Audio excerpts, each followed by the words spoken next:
to the Crazy Poultry Inc. podcast, and the year is coming to an end for 2018. Yippee. I am your host, Ian Nudger, or Gaio Loco Novak, and with me as usual is my cohort and everything, especially on here, Nick Nickerish Chicken. Hello, guys. Happy early 2019. Yeah, let's hope it's a happy year. Yeah. It's been kind of a rocky one. 2018 is coming to a wrap, and we have seen, almost 100 movies for one of us. I actually counted, and I have seen about 81 this year. I don't know if you took a poll to see how many you saw, but I'm sure it's up there too. You probably saw more than I did. I think I saw more bad ones than you did.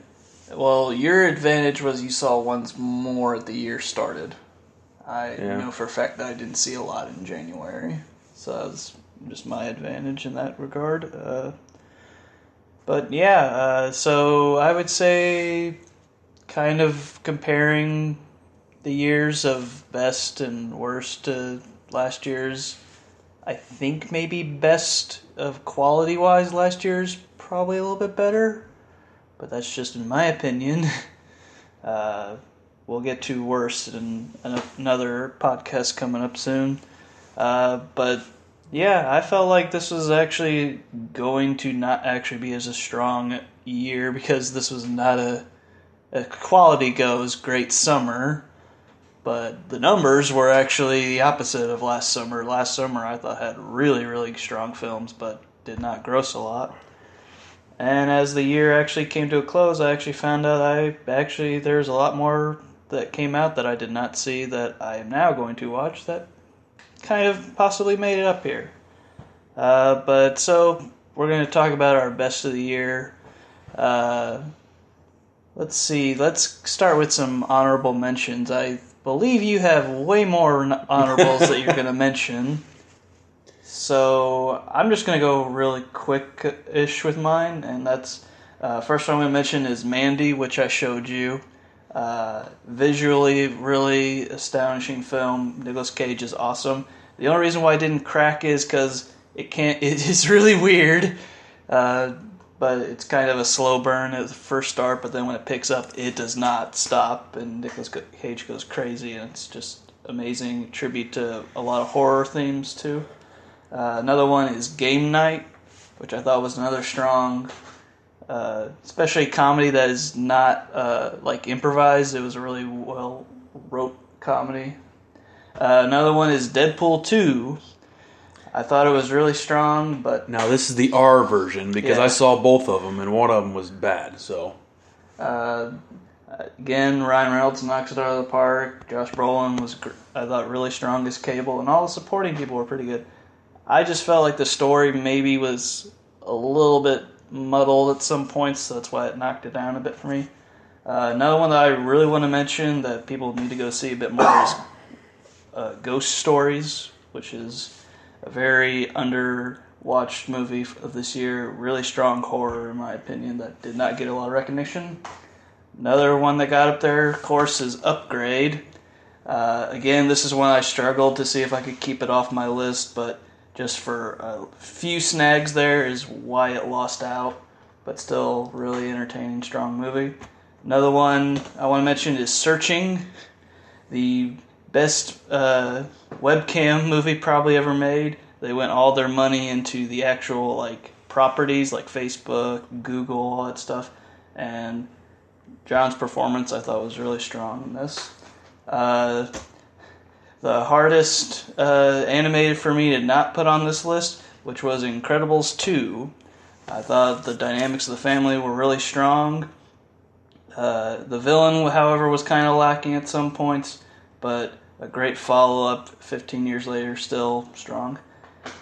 Number one that people are probably going to be pissed that's not on here is Black Panther. I'm not saying that's a bad film. It's great acting overall. Killmonger was a great villain. It just had a few story elements for me that just didn't pan out towards the end, and a few choice there. And then number one that I struggled to not put on my list is Bad Times at the El Royale. I thought that was really strong and kind of like the Pulp Fiction of this year. So those are my honorable mentions. What were your honorable mentions, Nick?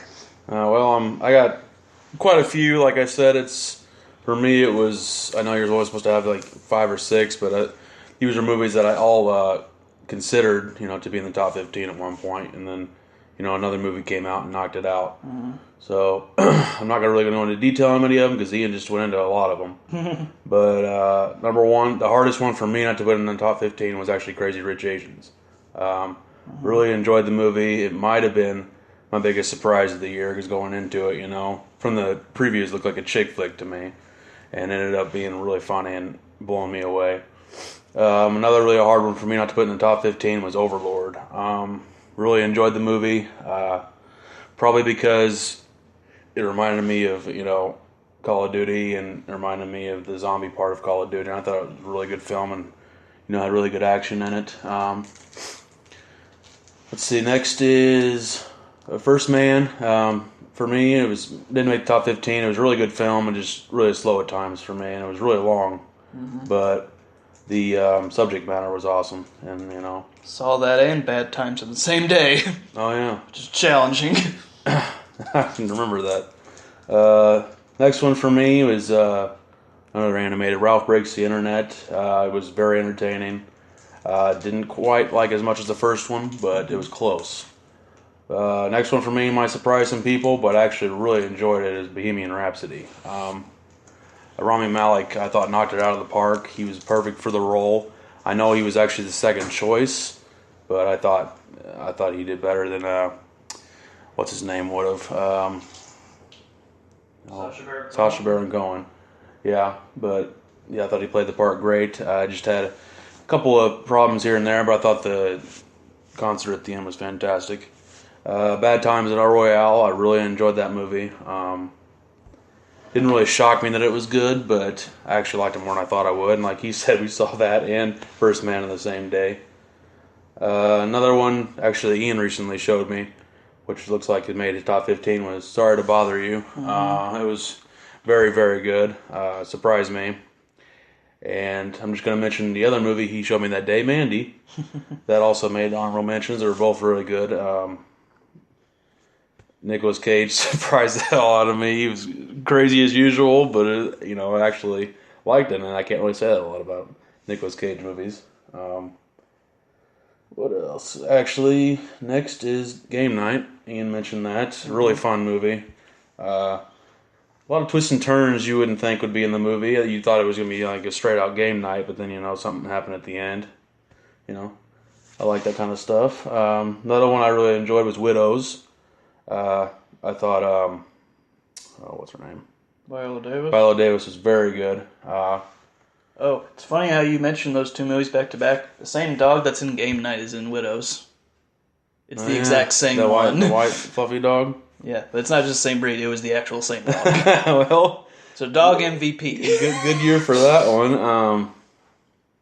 I'm forgetting names, but Liam Neeson. No, I'm not talking about Liam Neeson. I'm talking about villain. Actual wimp. It was really good in it. He was in Get Out. Daniel Kaluuya. Why have you forgotten that name? I don't know, but I thought he was absolutely fantastic in this movie. Arguably, to me, one of the best villains of the year. There was a certain part where he was very, very scary. Deadpool 2 was in there. Didn't quite make my top 15. I actually enjoyed the first one better for, a couple of reasons. But not to take it away from it, it was hilarious, which is awkward because the other one that came out this year was close to being my worst. Another one I really enjoyed was Ready Player One. Video game me, my whole childhood came out in that movie, and I thought it was great. Another one, Annihilation. And that was an early one, wasn't it? Yeah. Yeah, that was fantastic. Definitely interesting trailers led up to it, and you never knew what was going to happen, and I really enjoyed it. Incredibles 2 made my honorable mentions for obvious reasons. I mean, it took 14 years for them to make another one, and 15 years. I thought it was 14. It was 2004. I thought it was 15. I think it was 2004 the first one came out, but anyways, regardless, it took them too long to make the second one. But I thought they did a really good job. It's right there with the first one. A lot of entertainment, good voices were back, and everything like that. Another one really hard for me to leave off my top 15 was Won't You Be My Neighbor. God, that one was hard for me to leave off my top 15. Mm-hmm. I kind of want to make it like a 15A, 15B, but I really enjoyed that movie. Mr. Rogers was a big part of my childhood, and actually there's a movie coming out this next year with Tom Hanks. As Mr. Rogers. Yes. So I doubt it'll live up to that, but this was a great documentary, and, might have shedded a tear or two, so it was close to being in the top 15. And all these movies could have, one way or another, been in the top 15, but they were all really good movies. Mm-hmm. So, let's see here. Now we've done our honorable mentions. Some of those I would also throw in, but I just decided not to say them because I didn't have them ready. You want to start with your 15, or do you want me to go first? Doesn't matter to me. Okay, well. They're pretty different, I think. Well, yeah. No, maybe not. At number 15 for my top films of 2018, and it's usually always a combination of ones that I either really enjoyed in the theater, had a good time with, or just overall the performances and stuff. And also a big factor for me is rewatchability too.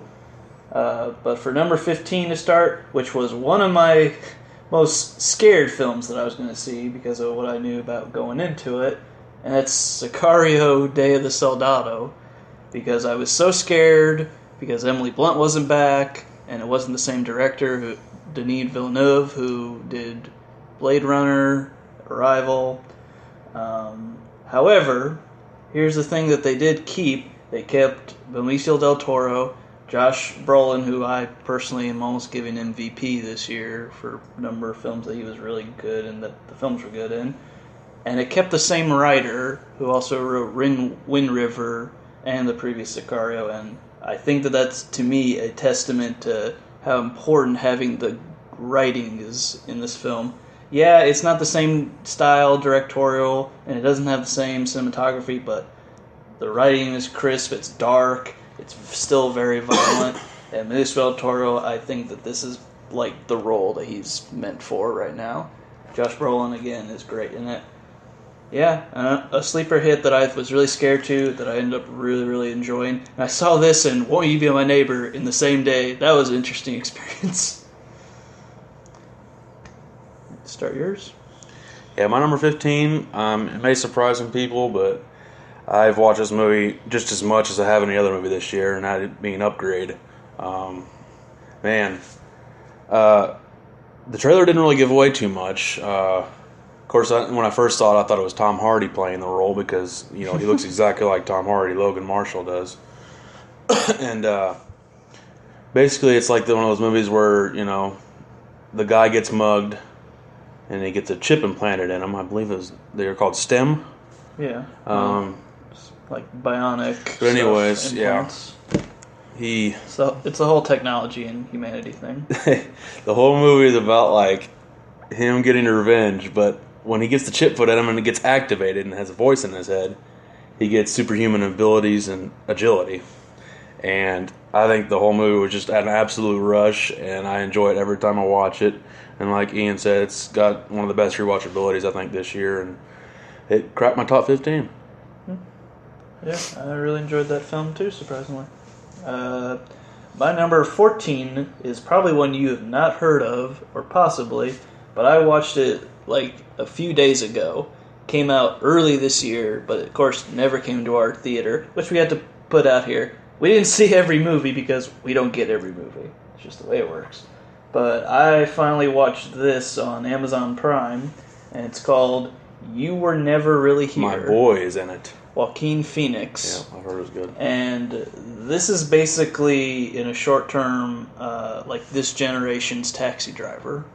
Because it's about a military veteran who, of course, has apparently struggled to find any kind of job. But he is really good at violence. So what he does is he gets hired to basically find kidnapped girls that are in sex trade. Basically beat the shit out of the people that have done this and bring them back.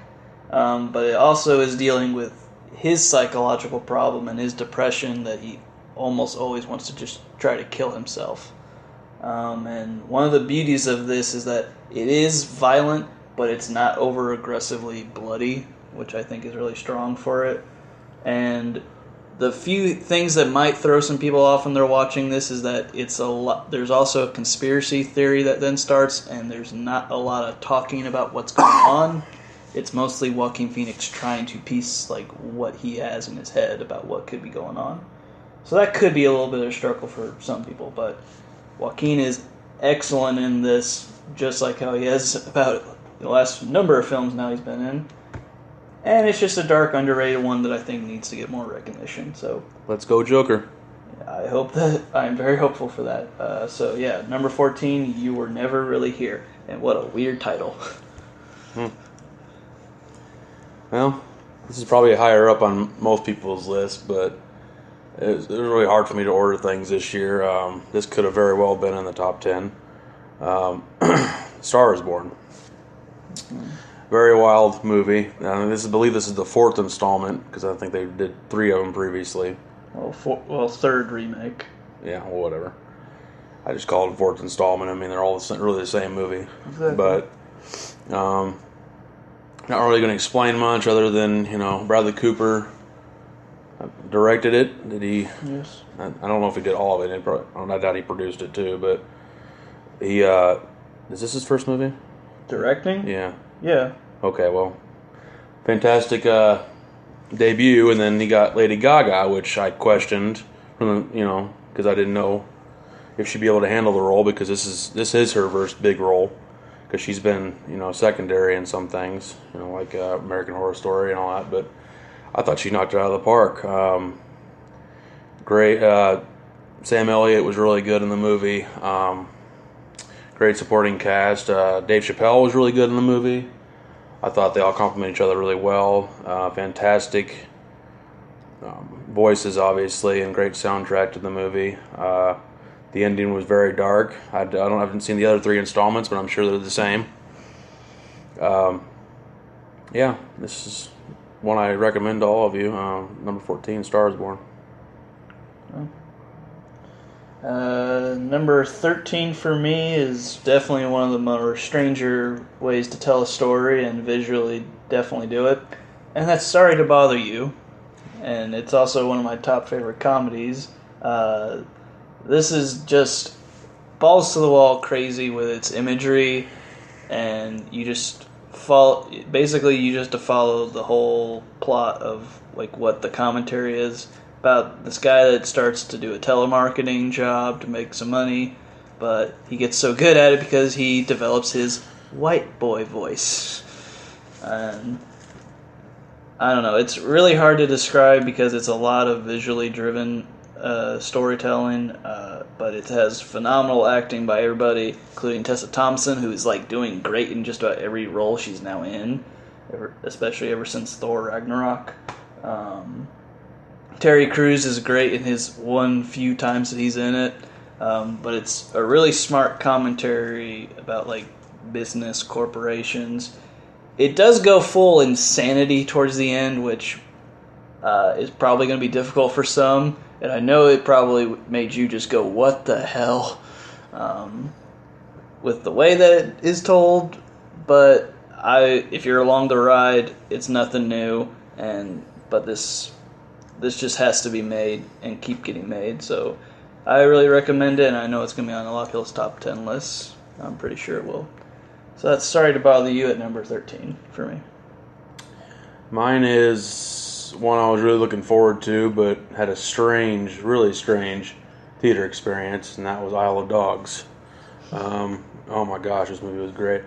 Wes Anderson created this beautiful stop-motion animated picture. I mean, he's detail-oriented, man. He's got one of the most whimsical stories, I should say. I don't know. It's a lot of people's voices in it. I can't even keep track because there were so many people's voices in it. But pretty much always the people he gets to work for. I'm sure it took a long time to do this film. I don't know exactly how long, but basically this 12-year-old kid named Atari, because of course, tried to go find his dog Spots, I think it was Spots, mm-hmm. on a what was the island called? I don't even remember, but Trash Island? Trash, whatever it was. Random, but really funny. I don't know. It was just cool to see the adventures of the 4 or 5 dogs. I can't remember. 5 dogs. But, man, there was twists and turns. There was, I don't know. It was really funny. Surprisingly, a lot of, like I said, whimsical stuff going on. And how many Wes Anderson films have you seen? A couple. Yeah, it's pretty predominant in all this stuff. So I'm glad he decided to do this, and I highly, highly recommend this one. If you haven't seen it, wish we would have had a better theater experience, but it was what it is, and it was packed in that theater, and everybody seemed to enjoy themselves, and I'm sure, hopefully he'll have future projects like this, and Isle of Dogs was great. There's part of me that wants him to try something different, but then there's a bit of me that says, nah, maybe you should just stay in your zone. Number 12 for me is one of the 3 Avenger movies that did come out this year. And for me, the one that topped into mind was Avengers Infinity War, because it was the culmination of everything, of this big universe that has been started. And to me, this really just didn't disappoint. There are a few character traits that I know people have problems with, but I honestly had a blast, and it went in a direction, a way that I have not seen Marvel movies go. And all the chemistry and stuff I thought with everybody was really great. Visuals really strong, and Josh Brolin, again, my personal opinion, MVP as far as number of ones that he's been in this year, that he's been really good, and I feel that the movie itself is good. He's amazing as Thanos, and he was built up for about 10 years almost, and he did not disappoint, and it legitimately had me going, okay, I don't know what they're actually doing right now. I know that people have speculations and theories, and they want to talk about that. I honestly don't. I just want to enjoy the ride. And I saw this 3 times in theaters. I have not seen any more movie more than this in the theater, so I have to give it credit because I was entertained every time. So yeah, number 12 for me, Avengers Infinity War. Alright, well, there's quite a few surprising movies this year, and this one may have topped the list for me. Number 12 for me was Searching. Going into it, John Cho was kind of an up and down actor, and based on lately a lot of the what I want to say, social media movies and computer movies that have come out have been disastrous. Found footage, almost, kind of. Yeah, whatever. But I don't know. It's the premise of it was really cool. The execution by all the actors was really good. It's really hard to explain the movie other than, his daughter goes missing, and he's got to use all the means on social media and, all kinds of that stuff to find her. And it's may have one of the biggest twists of the year at the end. Usually I'm able to guess the endings to movies, but this one came out of Left Turn. Left Turn! And, like I said, movies that you want to watch over and over, you usually put in your top 15, and this one, had me guessing all the way, and I do like those kind of movies. Okay. Number 11, that did not crack the top 10, and I was very disappointed that I had to do this, but for me was BlacKkKlansman. Great comedy and a great story to be told. All the acting across the board was great. Adam Driver, of course, continues his streak of amazing roles that he's doing. And what a performance to start with the son of Denzel Washington that I did not know was his son, because I didn't want to just assume that it was Denzel's son. I guess and it also has amazing music that I forgot until I watched it the second time. I think the only caveats on here that I could put why it knocked it down a few more pegs for me is it can feel a little bit long because it's almost 2.5 hours. And it does kind of, in a way, hit you over the head with message a little bit hard at the end, but I feel like that's something that needs to happen now. We just need this to just be hitting ahead with it. So yeah, number 11 for me, Black Klansman. Now, this one easily could have been, top 5 for me, and it actually was an earlier movie, Paddington 2. It might actually be better than the first one. It's still got 100% on Rotten Tomatoes. Definitely honored the first one. It's still sweet-natured, adorable visuals. He's still cute as ever and as funny as ever, if not funnier, like I said in the first one. It's definitely a movie about family, and yeah, cute movie. Go see it. So to start my top 10 is maybe my favorite just pure action movie, and that's Mission Impossible Fallout. Just when I think that the Mission Impossible movies can't get any better, they do keep on getting better. Tom Cruise is still amazing as Ethan Hunt, and the fact that he's still doing these freaking stunts and almost killing himself and breaking his ankle this time shows his commitment and that this is his role. Easily the franchise that has picked up the best steam towards the end, which also kind of rivals Fast and Furious for me. All the performances were great. I think the villain is on and on, but still a solid watch and amazing action. My number 10, actually I was really excited for this movie, is Creed 2. My MVP of the year is actually Michael B. Jordan. I thought he was great in this, and he's great in one of my higher movies too, and might be the best villain of the year. I'm just going to say that. But yeah, I think this adheres great to the Rocky franchise, and it's a fantastic boxing movie, and I thought they found a fantastic villain in Drago's son, and Sylvester Stallone was great, Dolph Lundgren was great, and they brought back Brigitte Nelson, which was surprising to me. So absolutely go see this movie, and it's a absolutely fantastic addition to the Rocky series. And no more. Number 9 for me is A Quiet Place. Yes, I really enjoyed this. You can go back and watch our review on it that we did years ago. John Krasinski, again, shows another comedian that can do another horror film. Great, less dialogue, and this may have been the best theater experience for me because it legitimately had the audience be quiet because we were afraid of sounds. If I threw in some little critique about it, as far as criticism, it was that the final part of it felt like it turned into Michael Bay. But I'm pretty sure it's because since it was his production company, they had Michael Bay just do one thing and one thing only, and it was the ending. And if you're going to do one thing, let him just do that. The rest of the movie, I thought was solid and almost perfect. So yeah, number 9, Quiet Place. I'll go with number 9 is Mission Impossible Fallout. By far, in my opinion, the best Mission Impossible of them all, and this is number 6. And what other franchise is able to say that? I think it lives up to this impossible name. It set another high mark for the insane set pieces and a franchise full of them. And I think, my gosh, Tom Cruise broke bones in this movie, and I thought it was great. And everybody returned like usual. I thought everybody was great. And hey, Henry Cavill was fantastic in the movie. So I recommend Fallout. See it.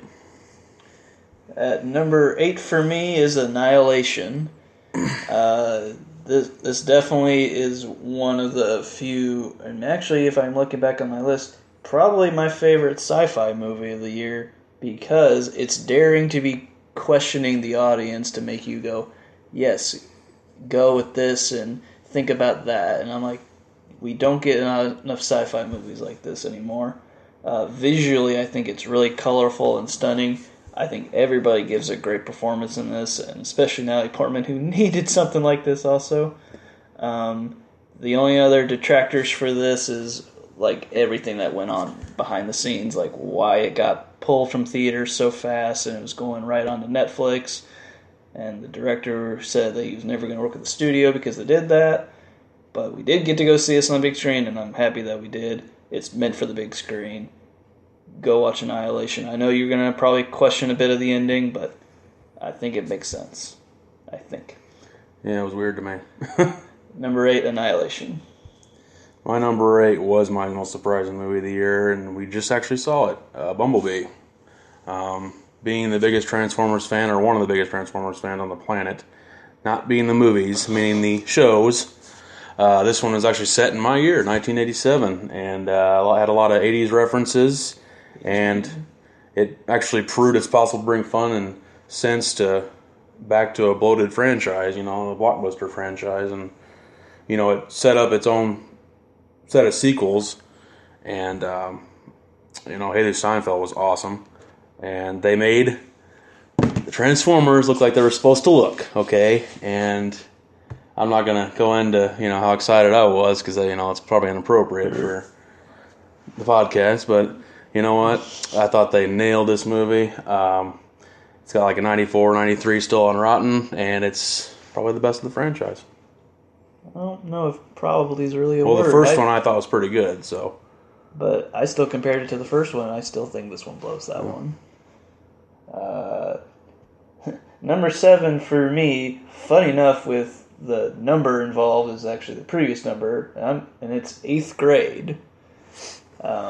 This is comedian Bo Burnham's directorial and writing debut, and wow, he just speaks for like this upcoming generation, and about dealing with going from 8th grade to high school, like incredibly and detailed well. He doesn't write like he's writing as a guy that's trying to speak like a little girl or that's becoming a woman. He is literally speaking like a woman almost with this. All the performances are amazing. I so felt like I was her father most of the time in this, because he's just like, please put down your phone to have a conversation. And it's kind of almost in a way a horror-esque, because you're watching this going, wow, we really do. Not only am I questioning how much I'm on the phone, this next generation is just living on their phone, and that's kind of scary. I didn't know how I would feel after it, where this would land, but the more I thought about it, the more I just felt like this is probably like one of the best coming to age story in movies that I've seen. Number 7, 8th grade. My number 7 is one he mentioned earlier, and that was BlacKkKlansman. Wow. John David Washington was friggin' amazing, and that's, Denzel's son, and now that I look at him, he's pretty much a spitting image of him. I know. But, holy crap. This movie used, like, history to, Actual. Yeah, to put commentary on current events, and, it's probably Spike Lee's hardest hitting work, to be honest, in decades.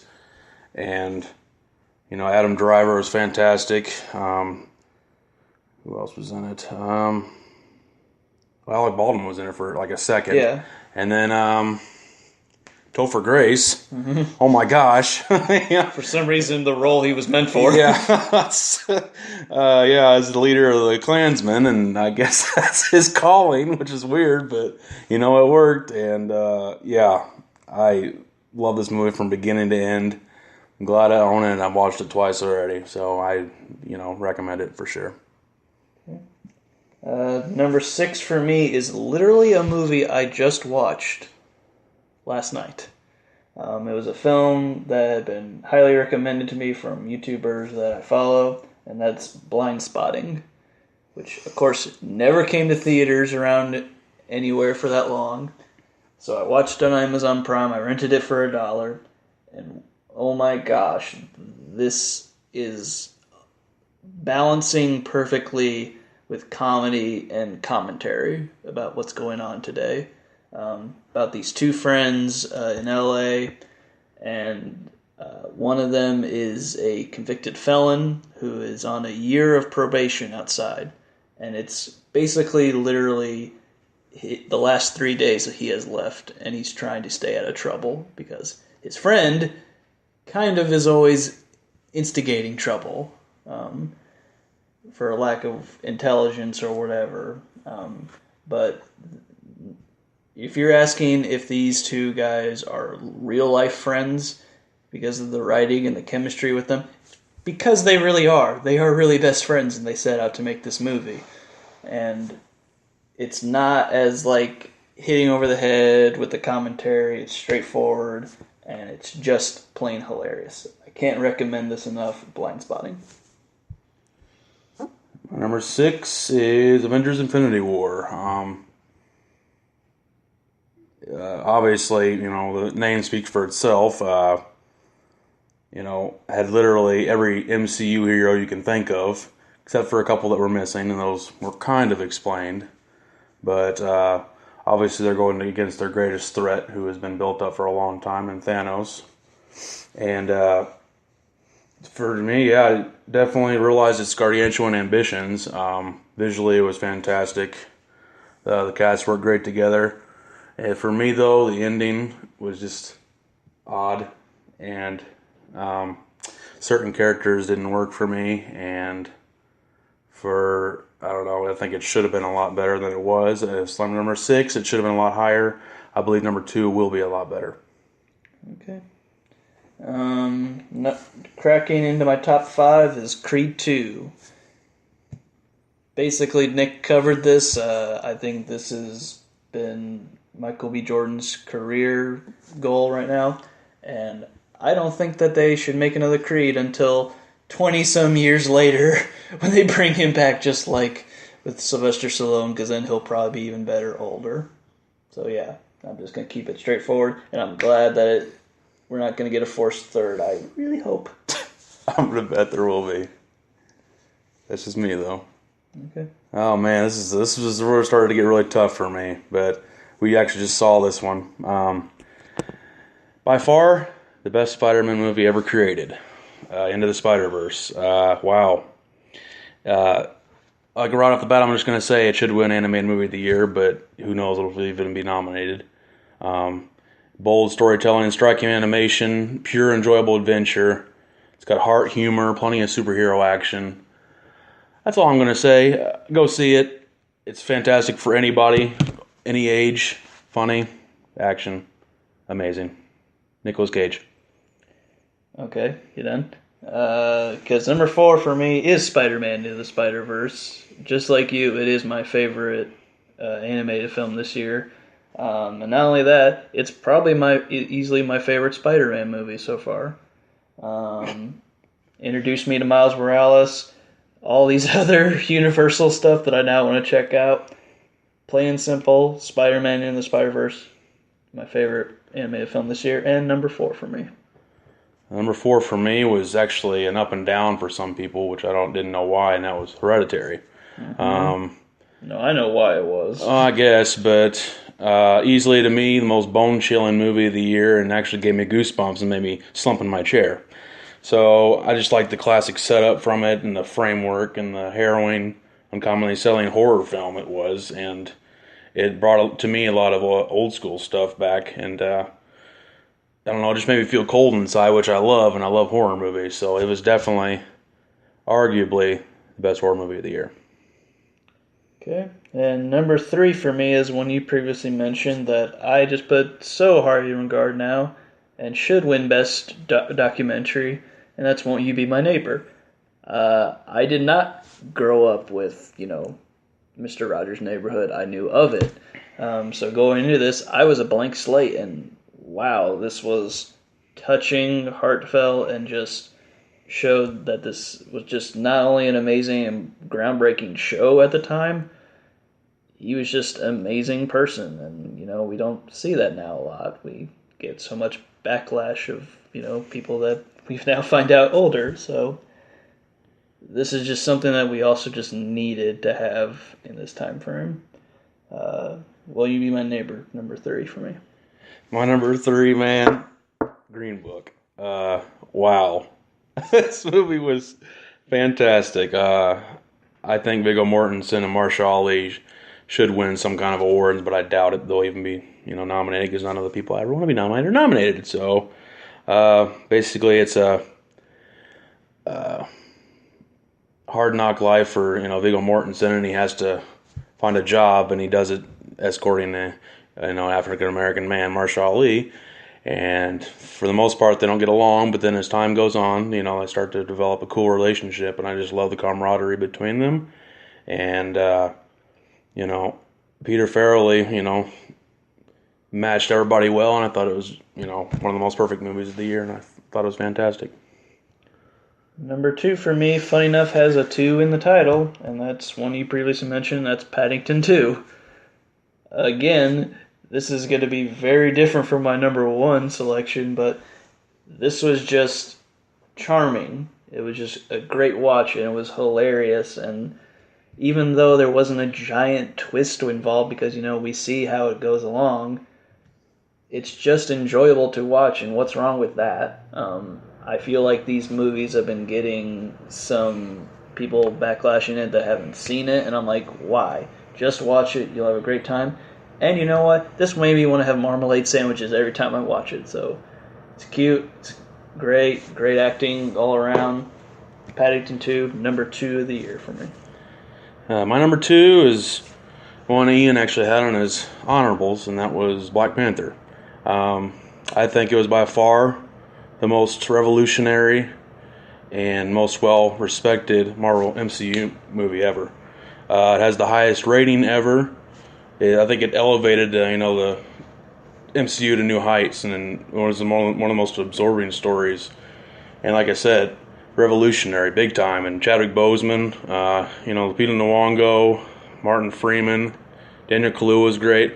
But the villain of the year, in my opinion, was Eric Killmonger. Michael B. Jordan, I think he's the MVP this year. And I can't wait to see what Ryan Coogler has for the future. And my number 1 movie of the year, you previously mentioned it. And yeah, I know why people didn't like it. And that's Hereditary. This is easily, to me, the best horror film of the year. It's also the most challenging film of the year because it dares you to just question, because it's not going to give a lot of the answers away to what exactly is going on. And it's basically a family drama for most of it that is tackling mental illness and hereditary through the family. And then it turns into a straight-up horror film towards the end. The acting is just superb all around. Toni Collette, I believe, it should win the Oscar for this, in my opinion. And just the ballsiness from a first-time director to direct it this way and end it this way, I have to give him props. My number 1 movie of the year, Hereditary. And my number 1, and it has been for most of the year, is A Quiet Place. I thought John Krasinski, being a debut director, was the best this year. In my opinion, the best horror movie this year. And from what I've seen, a lot of people in the top 5, everybody's top 5. I thought it played on the elemental fears of, intelligent creatures. If they hear you, they hunt you. And the movie was mostly silent. Come on, really? No, none of these other movies that was mentioned on any of these could compare to something like that. I understand, arguments, but I thought this was different than any of them, and I thought it brought, absolutely incredible elements to the whole thing, and I thought this movie better win something this year because, it, in my opinion, one of the best movies I've ever seen in my life, and I hope John Krasinski does more in the future, and Emily Blunt had a pretty good year. Okay, so that's been our best of the year. Overall, I feel pretty well and good about our lists. Well, whatever. So coming up here shortly, we'll be doing our worst of the year, which I'm sure will be a fun experience for us. I can't wait. Again, guys, if you want to keep getting these as soon as they go up, follow us on Crazy Poultry Inc. here on YouTube, on Spreaker. I'm Ian Gallo Loco. And I'm Niggers Chicken. And we'll be back for some shit.